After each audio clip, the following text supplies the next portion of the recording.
के पिंडदान से, स्त्री है तो स्त्रियों के चिन्ह और पुरुष है तो पुरुष के चिन्ह। इस प्रकार 10वें दिन जाकर के इस हस्तमात्र शरीर का निर्माण होता है, जिसे कहते हैं दसवां पिंडदान करने से शरीर का निर्माण होता है।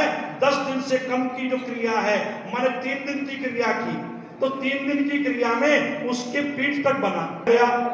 फिर बाद में उसके संबंधी को वह प्रेत बन करके अपूर्ण क्रिया में आकर के उसके रक्त का पान करता है। यदि आप पितरों के निमित्त गंगा जी में स्नान करने जाएं तो कभी शरीर को पोंछे नहीं, बिना शरीर को पोंछे बाहर निकले और हाथ से ही मल करके पानी को निकालकर वस्त्र पहन लो, अन्यथा आपके पितृगण आपके रक्त का पान करेंगे। ये मैंने अपनी ओर से नहीं बताया, श्री गरुड़ पुराण में इसका उल्लेख मिलता है। गंगा में स्नान करने के भी नियम है, ये आज यहाँ का विषय नहीं है। बस अंत में यही कहना चाहूंगा कि क्रिया को 10 दिन से कम की कभी नहीं करनी चाहिए, श्री गरुड़ पुराण में बताया है। सब वर्णों के लिए, वैसे तो ब्राह्मण के लिए क्रिया अलग थी, क्षत्रिय के लिए क्रिया अलग है, और वैश्य के लिए क्रिया अलग है, और शूद्र के लिए क्रिया अलग है, परंतु कलयुग में चारों वर्णों के लिए कम से कम 10 दिन की क्रिया श्रेष्ठ क्रिया है।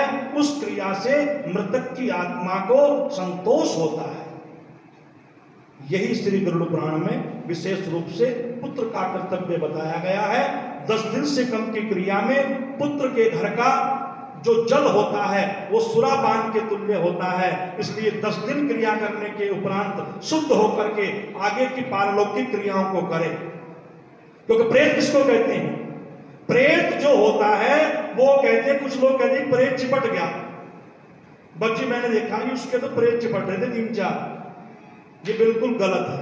प्रेत का अर्थ है पर धन इतर, पर धन इतर, पर माने दूसरा, इतर माने लोग। जो इस लोक को छोड़ करके दूसरे लोक को चला जाए उसको प्रेत कहते हैं। तो प्रेत की पारलौकिक क्रिया सही प्रकार से हो जाए, न्यून क्रिया भी उसको मुक्ति दिलाने में समर्थ है, परंतु उसमें श्रद्धा होनी चाहिए, और श्रद्धा के साथ साथ समयावधि भी उसमें पूर्ण होनी चाहिए। बोल सच्चिदानंद भगवान की।